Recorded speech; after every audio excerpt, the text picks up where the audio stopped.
ভাই আমার মোবাইল কোথায় ভাই? মোবাইলটা এখানে রাখছি।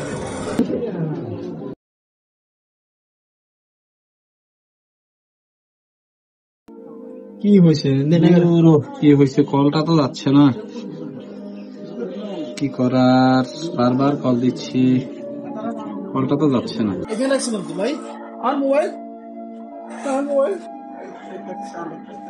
আমার সকল ডকুমেন্ট এখানে ভাই। আমার মোবাইল। সালাম আলাইকুম ভাই, ভালো আছেন? ওয়ালাইকুম সালাম, আপনি কেমন আছেন? আছি আলহামদুলিল্লাহ। আমি তো আসছিলাম আমার একটা ছবি ফটোগ্রাফি করার জন্য। আসলে আপনি আসছেন, কারেন্ট নাই। কারণ আসলে করা যাবে, আপনি মোবাইল নাম্বারটা দিয়ে যান, কারণ আসলে আমি আপনাকে জানাবো। ভাই আমার তো ইমার্জেন্সি প্রয়োজন। ভাই এখন তো কারেন্ট নাই, আপনি পরে আসতে হবে। আচ্ছা ঠিক আছে, তাহলে আপনি নম্বরটা নেন, আমি বলতেছি। হ্যাঁ ঠিক আছে, তাহলে আপনি আমার কল দিন। ঠিক আছে ভাই? আচ্ছা ঠিক আছে। আচ্ছা ঠিক আছে, ওকে। ভাই কেমন আছেন? আলহামদুলিল্লাহ, আছি ভালো। 20 টাকা কত ভাই? 120 টাকা। 120 টাকা। আচ্ছা আমার এটা দেন, আর এখানে কি আছে?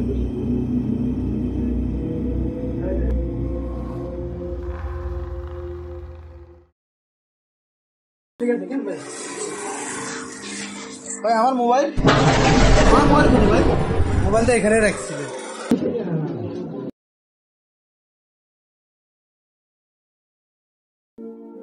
কি হয়েছে?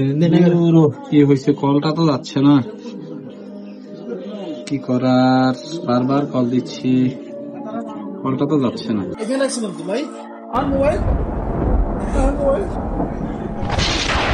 আমার সকল ডকুমেন্ট এখানে ভাই। আমার মোবাইল আমি এখানে রাখছিলাম না ভাই।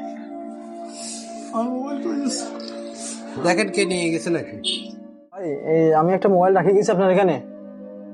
আমি আপনাকে কখন থেকে কল দিচ্ছি, আপনাকে আমি কলে পাইতেছি না। আপনার মোবাইল বন্ধ বাজাচ্ছে কেন? আরে ভাই আমি মোবাইলটা কোথা থেকে রাখছি? আমার তো মোবাইল পাইতেছি না। আপনি এখানে রাখি নাই? আমার এখানে তো কোনো ফোন দেখেন থাকে তো না। ভাই আমি আসছে অনেকবার কিনা। ট্রাই করছি। আমি দুটো দোকানে গেছি, ওই দোকানও নাই, এখানেও নাই। আমি কি করবো? মোবাইলটা পাইতেছি আপনি না। কোথায় রাখেন? আমার সকল ডকুমেন্টস এখানে। আচ্ছা ঠিক আছে ভাই, আমি পরে আসতেছি। আমি এখন কি করব? আমার সকল ডকুমেন্ট এখানে। আমার মোবাইলটাও হারাই গেছে। আমার মোবাইল হারানো, আমার সকল ডকুমেন্ট হারাই গেছে। আমার কি বিদেশ যাওয়ার হবে না? ও আমার প্রিয় ভাই বোন, তোমাদের কিছু টাকার জন্য হাজারো মানুষের হাজারো স্বপ্ন নিমেষেই ধ্বংস হয়ে যায়। হাই মানুষ, তুমি কি তোমার রবের হুকুম জানো না? তোমার রবের আদেশের ব্যাপারে কেন তুমি এত উদাস? আল্লাহ তাআলা সূরা মায়দার 38 নম্বর আয়াতে বলেন, যে পুরুষ ও যে নারী চুরি করে তাদের উভয় হাত কেটে দাও, যাতে তারা নিজেদের কৃতকর্মের প্রতিফল পায় এবং আল্লাহর পক্ষ হতে দৃষ্টান্তমূলক শাস্তি হয়। আল্লাহ তাআলা ক্ষমতাবান ও প্রজ্ঞাময়। আল্লাহ তাআলা আমাদের সকলকে সহি বুঝ দান করুন। আমিন।